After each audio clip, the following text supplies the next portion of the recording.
Bonjour, bienvenue sur ma chaîne aujourd'hui. C'est le 21 octobre 2022. C'est le moment où je parle.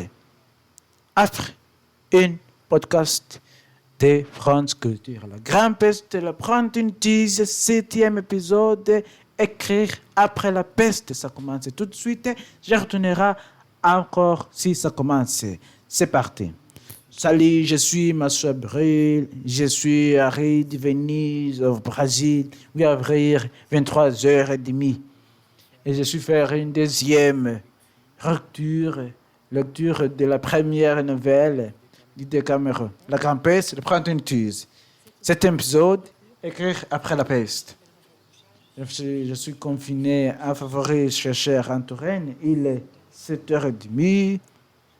Je vais lire la 4e nouvelle de la première journée qui s'appelle La punition israélienne. Grâce, on est arrivé là dans un magasin de la Bibliothèque nationale, donc la bibliothèque des manuscrits, et l'enclave, vous venez chercher le manuscrit. Nous avons prélevé le manuscrit qui porte à corte italien, 1382, conservatrice. On est on était là pour qu'elle montre un peu du vieux manuscrit de Décameron, Rune Bocas, dans une bonne crise pour les protéger. C'est la 9e journée. Et c'est effectivement un manuscrit qui reposait un percement, il se compose du 5e juillet et mesure environ 35 aussi 25 cm de largeur. Il est conservé dans une redire à mer Rouge, 11h, 2014. Un autre, c'est un manuscrit assez épais. Et là, vous avez découvert ce manuscrit et en haut d'une page, un petit dessin qui n'est pas très grand. Je vais décrire l'image. C'est une image qui se structure en 3 temps, de gauche à droite. Et c'est Julia Puma, elle est historienne de là. C'est le spécialiste des images médiévales, a participé à un séminaire du Collège de France, nous parlait de là après la peste. À gauche, plan à la mort, dans les œuvres avec sa faux, très nettement reconnaissable. Sous elle, sont entassés une bonne demi-douzaine de corps morts. Ensuite, au centre de cette vignette, on voit des femmes qui rendent visite à un malade de la peste. Et enfin, sur la droite de l'image, on voit un cortège funèbre avec un grand groupe de 6 personnages qui portent ses épaules dans le puits découvert par entrée de victimes de la peste et qui est suivi par 3 assistants qui portent debout d'une pêche une croix. C'est un manuscrit absolument unique. C'est un manuscrit daté des années 1370 et dans l'économie de la page, la graphie présente, c'est juste le haut de la mais qui va faire l'objet d'une vignette. C'est un rectangle long avec un train de plume bus malin clair. Pourquoi j'ai retenu cette image? Mais surtout parce que depuis quelques décennies, comme l'a très bien expliqué Maria Grazia Ciardi Duplé dans le projet à Philippe, c'est lui-même, et qui a illustré cet exemplaire. Alors voilà, il y a peu d'images de moi. C'est pour cacher la doive, comme s'il avait vu marquer les coups et ceci tragique et finalement. Mais pourquoi on ne parlait jamais de l'art de la Renaissance comme un monde d'après la peste? Pourquoi ne fait-on pas comme Boccace démarrer les belles choses et art horrible commencement? Pourquoi ne faut-il toujours des généalogies qui être reliées à la peste?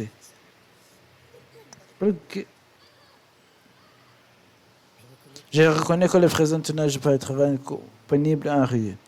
Quelle porte offrant de douloureux souvenirs de la mortalité causée par la peste qu'on venait de traverser. C'est horrible comment de nuit qu'au voyageur une montagne raide et relevée, après laquelle vient une belle agréable peine, qui paraît d'autres plus séduisant que la fatigue de la montée et de la descente est plus grande. Et de vrai, si j'avais pu honnêtement vous mener ce que je désire par le chemin, je l'ai révélé ainsi est fait. Je dis donc que de la remarquable cité de Florence, belle au-dessus de toutes les autres cités d'Italie, parvait la motrifée et pestilence qui par appellation de corps célestes, mais à cause de nos œuvres uniques, avait été déchaînée sur les mortels. Jean Boccace.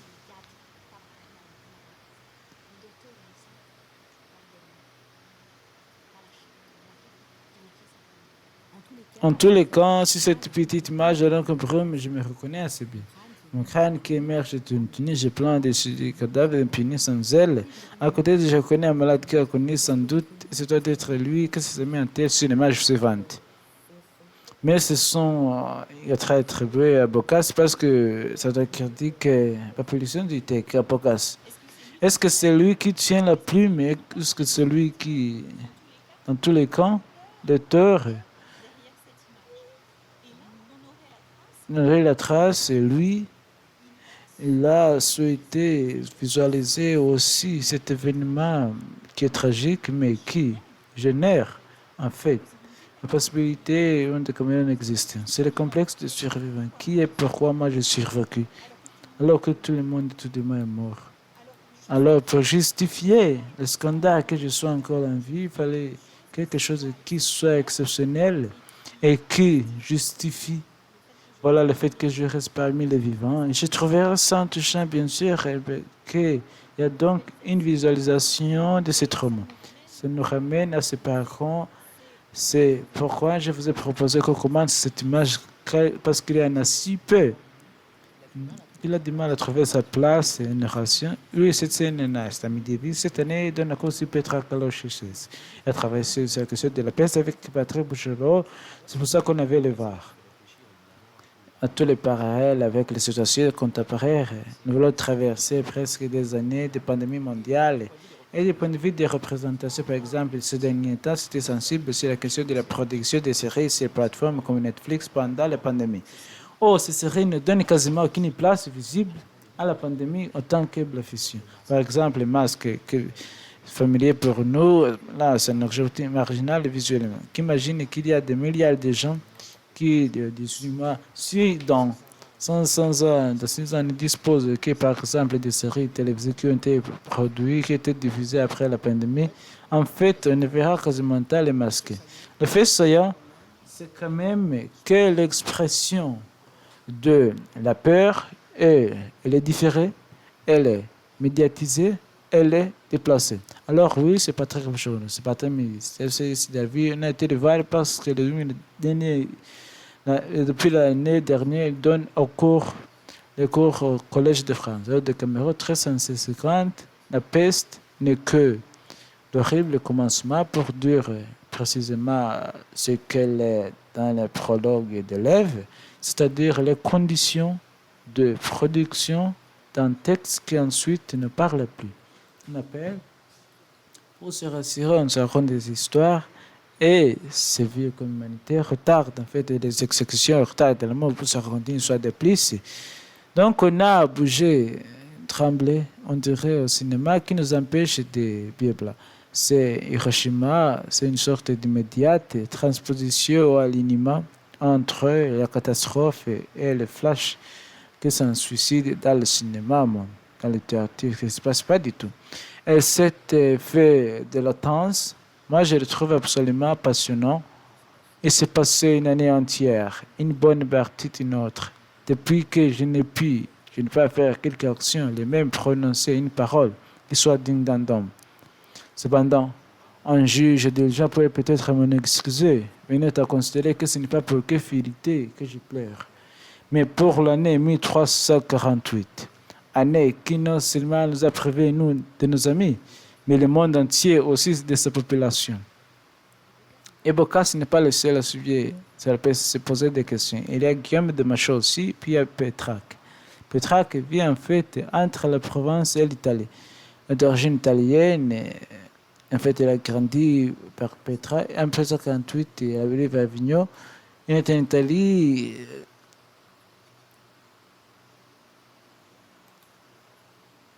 Par 1348, puisque la femme idéalisée dans sa poésie, l'or, qui est la femme dans qu'il est mort, qu'il a des idées essentielles, sa poésie relique italienne, disparaître en Afrique 1348, et puis le cardinal écologue, son protecteur acquis, disparaît quelques semaines plus tard. Donc il faut une toute partie du monde prétat qui se font l'Avignon de peuplés, y compris des peuplés d'êtres qui lui sont chers, et ça va produire l'imaginaire personnel, personne du temps, de cette position d'œuvre littéraire, bouleversement très profond.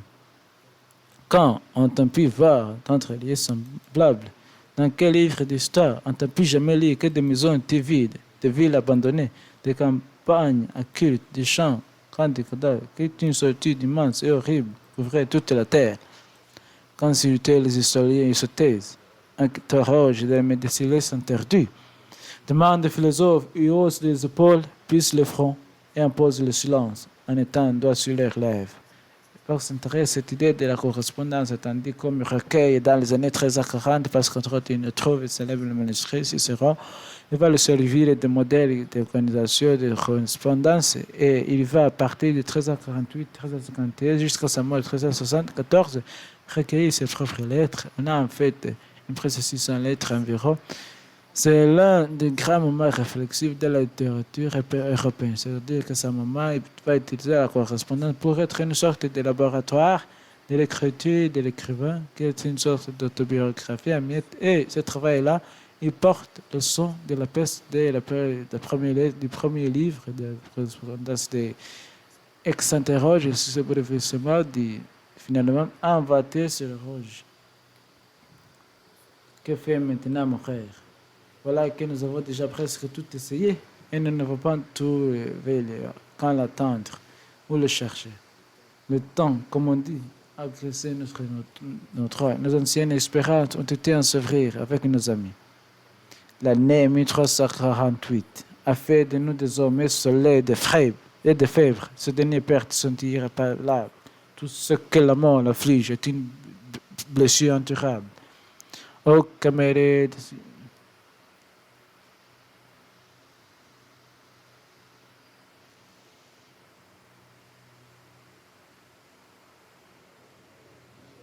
je crois qu'il faut entrer sérieux sur la vocation Pétrarque, c'est parce que c'était le seuil d'une des écrits les plus grandes, mais c'est aussi la marque de ce que la peste a pu modifier dans les rapports créateurs, mais plus généralement dans les rapports perceptuels des sons et aussi des sons dans l'histoire d'Europe.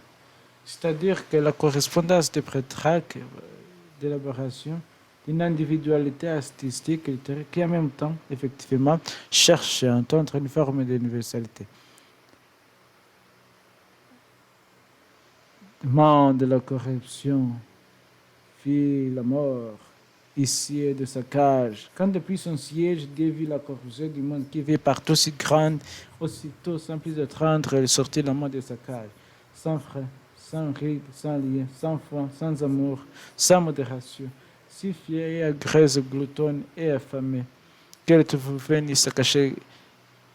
Voudrait te mettre par les crânes de ceux qui mourraient?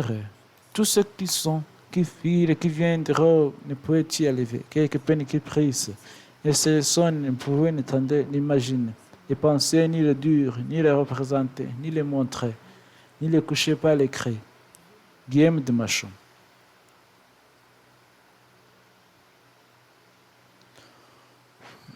Guillaume de Machon, c'est le plus grand musicien et poète d'Europe au XIVe siècle. C'est une chercheuse en littérature, spécialiste de la littérature médiévale. Et ce qu'elle a fait en Éthique pendant la crise du Covid, c'est la question d'une évolution de l'air après l'épidémie. C'est un poète et musicien en cours. En temps de France, peut-être les régions parisiennes. Machon se trouve probablement à Paris et il vient de rentrer au service des chants de Navarre à Jeune Prince. Alors, le jugement du roi de Navarre, c'est tant de poèmes que Machon va consacrer à la peste, ce qu'on appelle un dit, c'est-à-dire une histoire écrite en vers à la première personne par le poète qui raconte ce qui lui arrive. Donc, le premier s'ouvre 1349 après près. On est au mois de novembre, de fin novembre. Machon se présente d'abord comme seul dans sa chambre. Pourquoi? Parce qu'il est confiné. Il ne peut pas sortir, donc il ne peut pas faire sa activité paralytique comme d'habitude. C'est-à-dire sortir et rencontrer des gens, trouver l'inspiration dans la nature, trouver aussi dans le dialogue avec sa femme comme des cours. Tout ça n'est pas possible parce que la peste règne, la mortalité. Non seulement la mortalité, mais aussi une atmosphère pestilentielle. Donc, il doit trouver d'autres moyens de trouver l'inspiration. Il ne trouve pas. Donc, c'est un bouleversement du monde qui empêche l'écrivain d'écrire. En 1349, 9e jour de novembre, je me promenais dans ma chambre. Je serais réel. Mais elle était si obscure que la montagne est pleine de couverts de brunes. C'est la raison pour laquelle je me tenais à l'après. Quand tout de suite était vert a changé de couleur. L'habit avait tout décoloré. Et le cuir coupé de mon frère par le froid droit de son œuvre. J'étais donc en plein à la mélancolie. Tout seul dans ma chambre, l'air qui était frais et puis désormais de michis noir et obscur, l'air et sur la pauvre corrompue.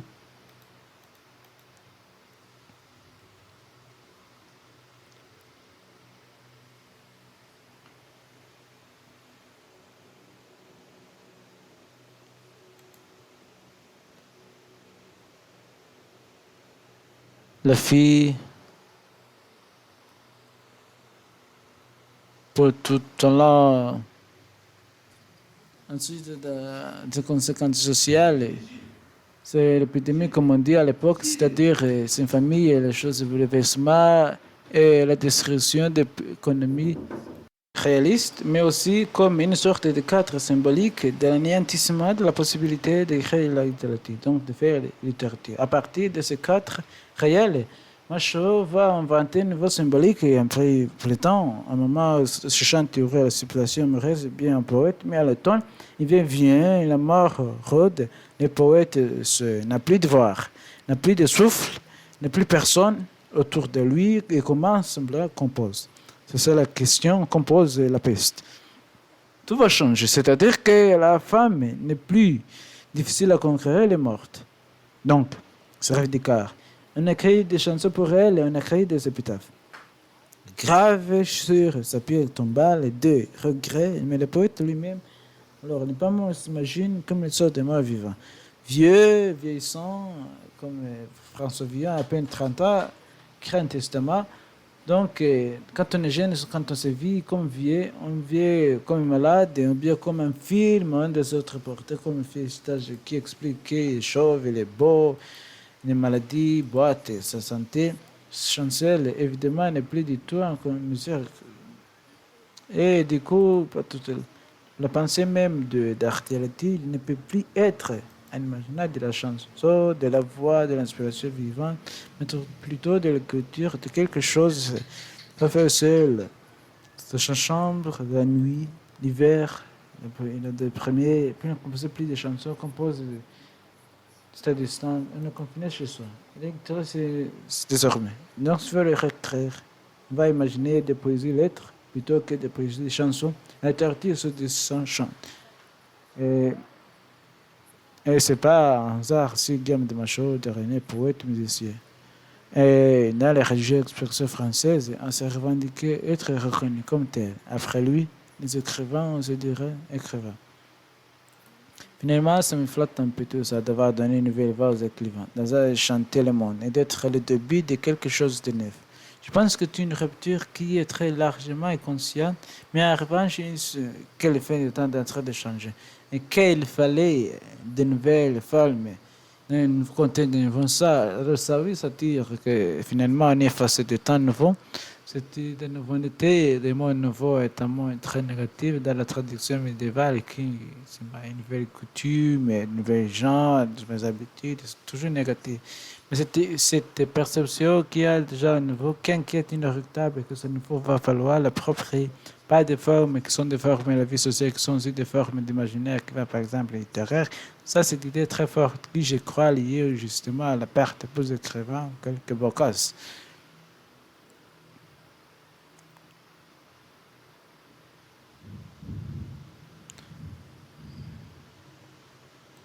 Donc, certains des genres littéraires essentiels de la tradition européenne du XIVe jusqu'au XXe ou XXVIIIe siècle, finalement naissent dans ce contexte.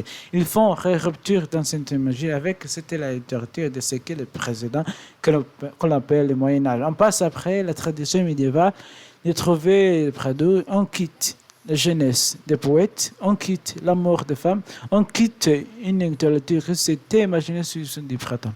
Et Machaut a placé de manière très symbolique le début du jugement du roi de Navarre et contre la paix, c'est 1349-1349, à Paris, à l'époque de Retourne, on est le 9 novembre 1349, il prend le premier de Guillaume. Je ne sais pas, une date symbolique, venons après. Ce qui est certain, c'est que Machon, l'enseignement de l'air, si on veut, est plutôt un pulse imaginaire de la mort, de la perte de la capacité d'écrire et de chanter, etc., qui est un imaginaire qui va durer environ 150 ans, jusqu'au début du XVIe siècle, qui va donc caractériser la production poétique et littéraire française du XIVe et XVe début du XVIe siècle.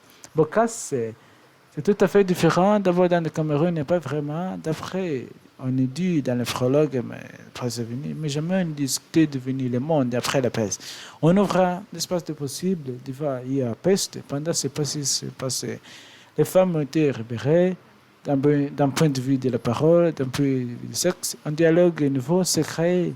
Et puis ce dialogue s'est déplacé sur du conte lui dit que des anecdotes de la mort.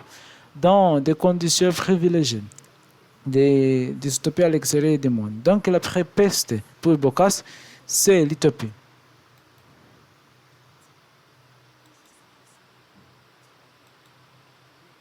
Et qu'à la fin, ce que produit Boccace, avant de Cameroun, quand même, surtout avec de Cameroun, c'est une révolution innovative. Qu'est-ce que ça produit?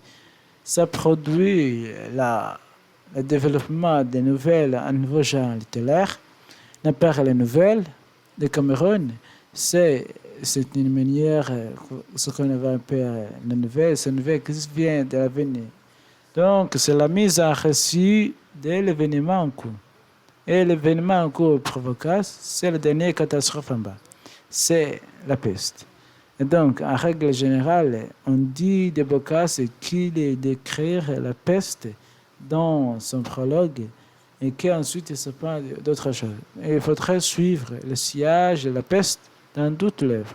Cela est considéré comme les désir, les rires, la subversion, les rapports hommes et femmes aussi peuvent être affectés dans l'ensemble de cette œuvre qui est marquée à une évolution narrative par l'épidémie. La première scène, elle est magnifique. Elle se situe en Santa Maria Novella et ce sont de jeunes femmes, très jeunes femmes, qui sont à l'église pour prier les morts et qui voient que tout le monde s'enfuit et elles sont obligées de rester là pour porter de deuil. Elles se révoltent. Et tout le monde s'en va, on n'est pas obligé, nous, de supporter les poids, les malheurs. Et si on part aussi, alors, fondamentalement, c'est une révolte féminine, et si voient d'une certaine manière de quitter, elles habitent de deuil, et se souviennent. Donc, je pense que le Décameron est un texte fondamental, matriciel, historique, notre plan littéraire, il précipite une révolution narrative, et le moteur de cette libération, c'est l'épidémie, c'est la mort, et c'est le discours des survivants. Dans ce qu'on appelle parfois le temps du Moyen-Âge, ça pourrait aussi être très bien le printemps de la naissance. On pourrait considérer que la peste, c'est la fin d'un temps médiéval, certain pas un temps, qui est celui qu'on appelle aujourd'hui le Moyen-Âge. Tu partes avec toutes tes...